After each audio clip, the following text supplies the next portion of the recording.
James Holder, IFL TV, in association with MTK Global. I'm in Manchester near me, Marine Day. Just bumped into none other than Raza Hamza. How are you, mate? How's it going, James? I'm all right, mate. How are you? Yeah, good, man. All good, mate. All good. How about yourself? Yeah, everything's going all right. We're keeping busy. The shows keep coming. So cheers us up on IFL TV. What's been going on in the world of Raza since we last caught up, mate? You last saw me in October 24th. I boxed on the annual dinner show for Frank Warren. I then fought again 5 or 6 weeks ago on a small all show just to keep busy. I have now made the swift move to Manchester. I am training under Haroon Headley, living away from home Monday to Friday, and to take my boxing to the next level, I'm making the sacrifices and the dedication to stay away from home, and I'm training hard, and that's it. I can't wait for the next step in my journey. Haroon Headley, he's obviously developing himself and becoming a main trainer. We saw him a lot of work in the past with Lee Beard and in the engine room putting things together. He's now with Jack Catterall and Jordan Thompson. He seems to be coming into his own. How have you found it being in that group? Mate, when I come here, I knew you've got future champions here. Haroon Headley is a great trainer, but he's also got very good boxers who listen, who learn, and I'm one of those fighters who's like a sponge. I like to learn, I like to listen. I've also started learning more about boxing again, and instead of trying to knock everybody out, he's brought me back to my boxing. Everything I achieved as an amateur was through my boxing. Nobody's allowed in my domain. I can't let you in that circle. Every time you come into that circle, I will punish you, and that's what we've been working on, and I'm really, really enjoying it. I mean, I know at a young age I'm training away from home, but I just love it. I'm loving the journey I'm on at the moment. You're moved to 8-0 now, with, as you said, being out 4 weeks ago. What's the plan going forward from here? How active do you want to be, maybe before the end of the season or the start of next season? April 22nd, I fight again, and then hopefully we get one more fight just before the end of May, so it takes me to 10-0, and then September, October, November, I want something around my waist, anything, but I know how good I am. The people around me know how good I am. Anything, I'll fight anyone they put in front of me.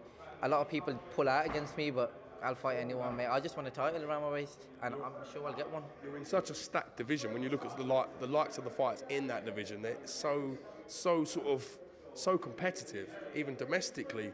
How do you stand out in that division? What makes you different to the guys around you? I'm already a world champion. In my head, I've already won it. I've already visualized it, mate. All I have to do is take them steps, beat who's put in front of me, and them world titles will come to me, mate. For me, the sky's the limit. I've said this to you before. The sky's the limit. I keep working hard. I keep listening.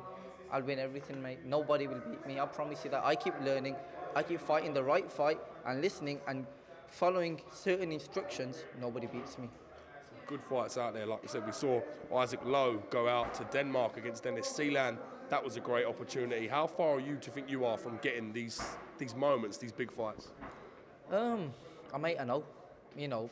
The learning stages are really nearly done. So, 1 or 2 more fights. Let's get another 6-rounder and an 8-rounder. And in this game, it's like life. You're always learning. So, as long as I keep learning, and then listen, man. You know me, James. I'll fight, and I'll find a way to win. Are you excited about potential domestic clashes? Does that get you sort of your juices flowing a little bit, so to speak? I don't know. They don't really interest me because I know where I'm going and I know what I'll achieve. Maybe I won't go down that route. Maybe I'll go down the WBO route like Jack did. There's always, like, 5 at 5 makes 10, don't it? So does 6 and 4. So does 7 and 3. So does 8 and 2. So does 9 and 1. So there's not always one route to get to where you need to get to. As long as you find the right route and you get to where you need to get to and you beat who's in front of you, that's all that matters. 11 minus 1. 10. That also makes 10. But it's a great way of thinking, it really is. It's a great way of sort of assessing your future. And on top, there's one man who's around me. He's been around me for the last year and a half. He's basically my best mate. He's my older brother. And he's one of the most important reasons I come to Manchester, because now when I'm training, I only ain't got Haroon watching me, but I've got this one person. He knows who he is. He's pushing me, and listen, if I don't listen, I've got a skipping rope smashed over my back, mate. I've got marks all over my back. And I have to listen, and I have to beat time scores, and even on the running track, I have to push, even though I've got Jordan, who's got 7-foot long legs. I've got to, try my hardest to keep up, and Daryl, Haroon, you know, they're helping me a lot, and, you know, to where we need to get to, I'm sure we will if I keep listening and listening to the right things them people say to me. And, you know, after seeing what my teammates did today, Jordan, Jack, why can't I do it? On that note, thank you very much for coming to iPhone TV. We look forward to seeing you out in April, and hopefully it's not this long before we get you back on the channel. Hopefully we're seeing you be a bit more active and giving us some of your time, big man. James, always, mate. I've always got time for you, and like I said, featherweights, keep hiding, keep running, and cruiserweights, you've got this man on his way. We are taking over. And then you got to fit him in the shot. Hear these words. And then you got Cassius. He never ever interviews me. That's a lie. He needs to get in here. James is my mate. Coogan's too big for us.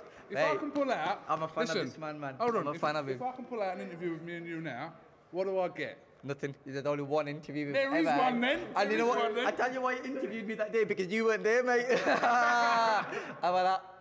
James, shut him down. No one can shut this guy down. Thank you very much. Thank you for your time today, Raza, mate, and we'll see you in April. Thank you very much. Thank you.